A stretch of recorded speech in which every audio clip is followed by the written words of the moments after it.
Hello दोस्तों, तो आज हम लोग देखेंगे कि सोशल साइंस की तैयारी का बेस्ट तरीका क्या है।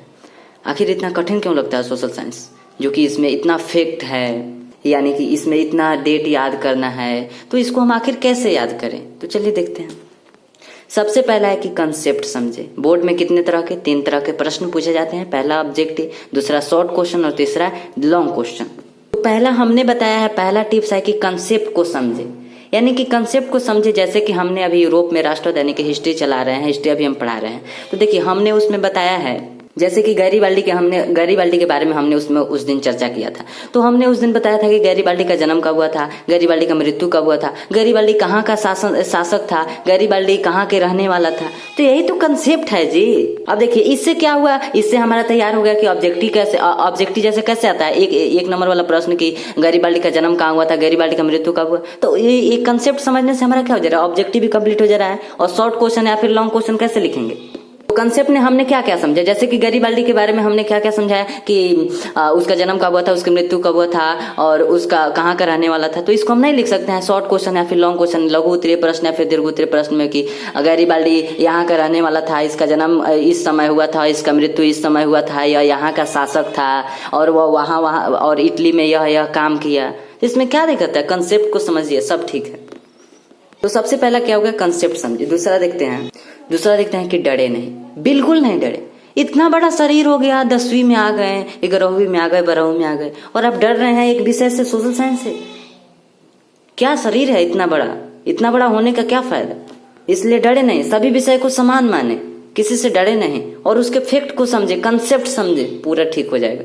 चलिए तीसरा देखते हैं। तीसरा है कि ऑब्जेक्टिव प्रैक्टिस से याद हो जाता है। यदि हम प्रत्येक दिन 20 क्वेश्चन क्या करें, यदि हम देखते हैं किसी भी ऑब्जेक्टिव से या फिर बुक को पढ़ के, तो हमारा ऑब्जेक्टिव उससे प्रैक्टिस हो जाता है।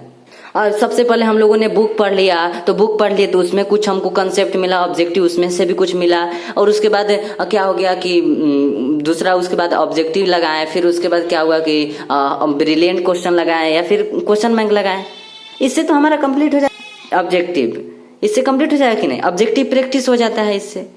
यदि हम लोग बुक पढ़ने के बाद क्वेश्चन बैंक लगाएं, फिर मॉडल सेट लगाएं, ऑब्जेक्टिव पढ़ें, तो इससे तो हमारा क्या हो जाता है, प्रैक्टिस हो जाता है ऑब्जेक्टिव। तो यदि आप अभी से 20 क्वेश्चन भी याद करेंगे ना तो हो जाएगा, ठीक है। इसलिए आप ध्यान रखें, कंसेप्ट समझिए ना, बस बुक को पढ़िए, कंसेप्ट वहीं से समझ में आएगा।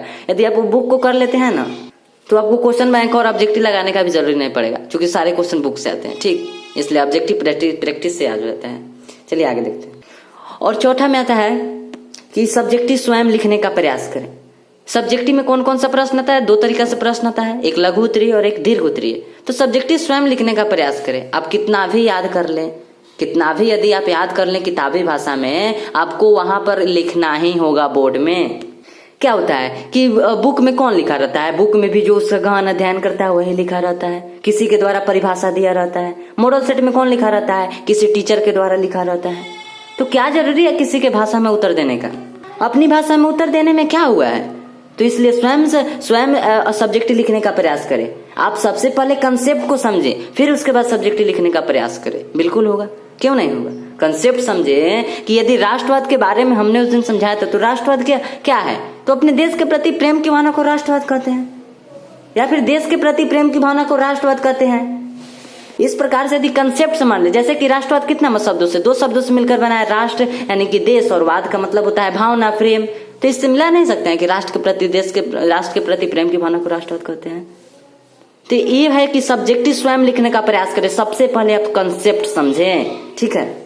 सबसे पहले कंसेप्ट समझे, फिर उसके बाद अपना सब्जेक्टिव लिखे, ठीक है, या फिर ऑब्जेक्टिव का प्रैक्टिस करें, ठीक। तो चलिए मिलते हैं कल की क्लास में, अगले वीडियो में, ठीक है।